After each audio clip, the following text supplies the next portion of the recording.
আজকের যে আবহাওয়া কেউ বলবে না যে এটা গরমের সময় চলতেছে।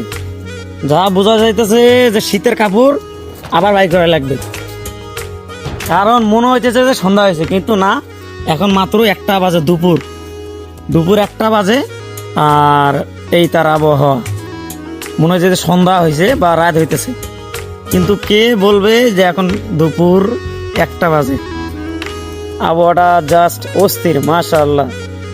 মানে বাংলাদেশ নাকি 6 ঋতুর দেশ, কিন্তু কিসে 6 ঋতু? এই গরম, এই বৃষ্টি, এই ঠান্ডা। কালকের যে পরিমাণ রাত্রে বৃষ্টি হয়েছে আর কালকের আগের দিন যে পরিমাণ গরম হয়েছে আর আজকের আবহাওয়া কোনোটাই মিল নাই। অতএব আমাদের বাংলাদেশ আর আগের 6 ঋতুর দেশ নেই, সেটা আমরা প্রতিনিয়ত আবহাওয়া মানে দেখলে বোঝা যাইতেছে। আজকের আবহাওয়া এটা দেখতে বেশ ভালোই লাগতেছে, মাশাআল্লাহ।